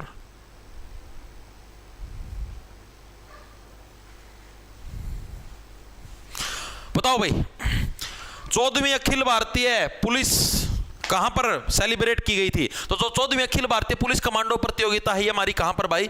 आंध्र प्रदेश के अंदर स्थापित की गई थी। याद कैसे? कोई नॉर्मल सी चीज है? देखो भाई, जो भारत की जो पुलिस है, ठीक है, उसके अंदर भी तो मतलब उनको भी तो एक्टिव रखना है, ठीक है, वरना अगर वो ऐसे ही पड़े रहेंगे तो बैठे बैठे मोटापा बढ़ेगा, और मोटापा बढ़ेगा तो सीधी सी बात है अंधापन बढ़ेगा उसके अंदर। अंधापन का मतलब भाई वो चोरों को चोर उनके सामने से भाग जाए, वो पकड़ नहीं पाएंगे, पेट अड्डे बड़े लिखड़े होंगे टोल खींचता। मैंने देखिए अभी भी जैसे अपने पुलिस के अंदर डिपार्टमेंट के अंदर देखोगे तो जो नए नए युवा लगते हैं ना, जो ट्रेनिंग करके आते हैं, वो तो रहते जमा फिट, पेट जमानो छाती का बराबर पा होगा। और जो पुराने पुराने हो रहे हैं ना 40-40 साल के, उन्हें तोंद ऐड बड़ी, चश्मा नु लगाई पाऊं, टू टू टू टू ले बेटा रसीद काट दी, वो चालान काटने का काम आया कर फिर पुलिस वाले का, ठीक है। तो देखो एक चीज बताता हूं मेरे हिसाब से, देखो मेरा सजेशन ये है, हर साल इनकी मतलब कि शिफ्टों के अंदर कुछ कुछ पुलिस वालों की है 1-1 महीने की फिर से ट्रेनिंग करवानी चाहिए, ठीक है, ताकि ये आची इनकी दौड़ मरवाओ सुबेरा सुबेरा ना उड़े, मतलब वह जो करनाल में मधुबन जो अकेडमी है उधर भेजो इन ना, और नु दिखा है हाँ भाई, जैसे कि ये ग्रुप सेट कर लो भाई, इस महीना भाई इस जिला के जितने पुलिस वाले हैं लगभग मतलब शिफ्टा में कर लो भाई, ये 1 महीना खातर जाऊंगे, ये 1 महीना खातर जाएंगे, 1 महीना खातर उनकी उड़े मतलब उनका भी माइंड अच्छा फ्रेश हो है, ठीक है, दौड़ दाड़ करवाओ और फिट करो, उनकी पीटी पार्टी करवाओ, इस तरीके का सिस्टम करना चाहिए ताकि वो फिट रहे। ये थाने में बैठे रहो आराम था, गाड़ी दे रखी सारा सौदा है, वो बैठे बैठे तोंदे लिकड़ाई और क्या लिकड़ेगा भाई, मानो यह बात है। आगे चलो, भारत के सर्वोच्च न्यायालय में शामिल है जो हमारा सुप्रीम कोर्ट है, सुप्रीम कोर्ट के अंदर क्या चीज शामिल है? एक हमारा सीजेआई होते हैं, चीफ जस्टिस ऑफ इंडिया होते हैं, मुख्य न्यायाधीश, और 33 हमारे अन्य जो न्यायाधीश होते हैं वो शुमार होते हैं। ऑप्शन नंबर भी हमारा करेक्ट हो जाए। ये भी हरियाणा पुलिस कांस्टेबल के अंदर आया था 2024 के अंदर, पॉलिटी के अंदर करवा चुका हूं। भारत में वैट लागू करने वाला पहला राज्य कौन सा है? हरियाणा का पेपर है, हरियाणा जीके का प्रश्न पूछा है, तो वैट यानी कि एक तरीके से टैक्स है हमारा, ये लागू करने वाला पहला राज्य कौन सा होगा? हरियाणा होगा जी। नॉर्मल सा प्रश्न है, सीधी सी बात है, हरियाणा की बात करें तो हरियाणा ही होगा। आगे चलते हैं भाई, निम्नलिखित में से किस संस्था ने संपूर्णता अभियान शुरू किया है? बताओ कौन सी संस्था है जिसने संपूर्णता अभियान स्टार्ट किया? संपूर्णता मतलब भाई जो हमारी इसरो है, इंडियन स्पेस रिसर्च ऑर्गेनाइजेशन, वो क्या बोली कि अब की बार से जो भी हम लोग अभियान स्टार्ट करेंगे उसको संपूर्ण करेंगे। संपूर्ण का मतलब उसको अधूरा नहीं छोड़ेंगे। हमारी प्लेन मान लो जैसे आप ना सूर्य के ऊपर जाने का अभियान छेड़ा, तो सूर्य के ऊपर जाओ, हमारी प्लेन मान लो आधा ब्लास्ट होगी तो कौन छोड़ दिया वो अभियान, दोबारा फिर स्टार्ट करा, दोबारा फिर, यानी उसको जब तक संपूर्ण नहीं हो जाएगा तब तक हम उस अभियान को नहीं छोड़े। तो संपूर्णता अभियान किसने स्टार्ट किया? इंडियन स्पेस रिसर्च ऑर्गेनाइजेशन ने स्टार्ट किया। ठीक है जी, आगे चलते हैं। हरियाणा राज्य की मेरा बिल मेरा अधिकार योजना किससे संबंधित है? बताओ भाई, मेरा बिल मेरा अधिकार ये योजना किससे रिलेटेड है? बताओ फटाफट से। मेरा बिल है वो मेरा अधिकार है। इजी प्रश्न है, गलत मत करना, बहुत इजी है।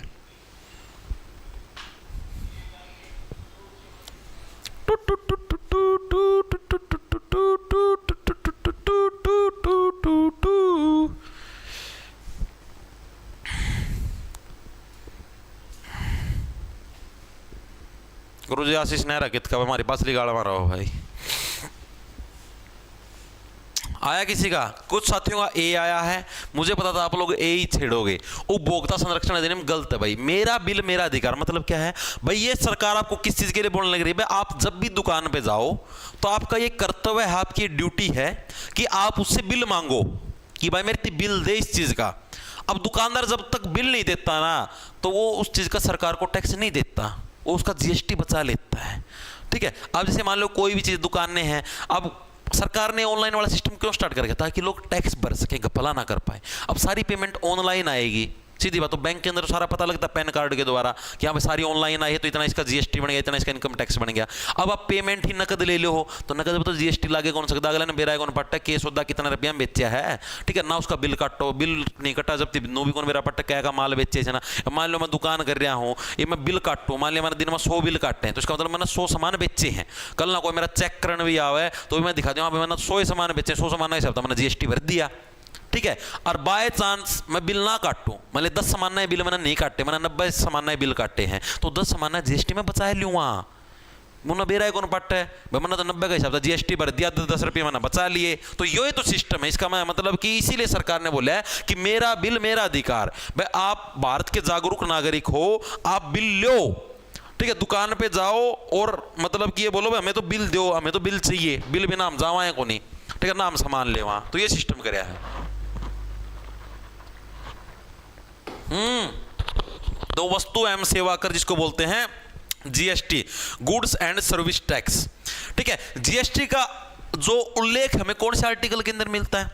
मैंने आपको 3 आयोग करवाए थे, याद करो। एक तो था हमारे पास यूपीएससी संघ लोक सेवा आयोग, एक था चुनाव आयोग, और एक था हमारे पास वित्त आयोग। इन तीनों के आर्टिकल पूछता है एग्जामिनर 100%। ठीक है, तो देखो इनको याद कैसे। यूपीएससी का वर्णन हमें किस अनुच्छेद के अंदर मिलता है? Article number 315। आर्टिकल नंबर 315 याद कैसे रखोगे?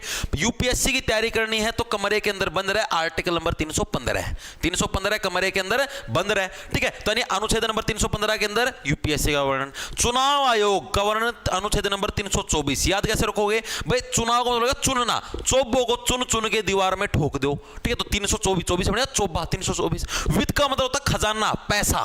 ठीक है, पैसा किसके अंदर मिलता है? अनुच्छेद नंबर 280। याद कैसे रखोगे? आपको खजाना ही देखते, आपकी कैसी सिटी में 280, इतना ज्यादा खजाना। ठीक है, और अगर आपको खजाना लेने जाना है, पैसा कमाना, एक तरीके से खजाना लेना, तो उससे पहले आपको, उससे एक कदम पहले क्या आपको जीएसटी देना पड़ेगा। यानी इससे एक कदम पहले क्या जाएगा? 279 यानी 279A। इसके अंदर क्या हमें जीएसटी का वर्णन मिलता है। कैसे याद रखोगे? अगर आपको खजाना चाहिए तो उससे एक कदम पहले, इससे एक कदम पहले आगे आपको क्या है? जीएसटी भी देना पड़ेगा। ठीक है, 279A।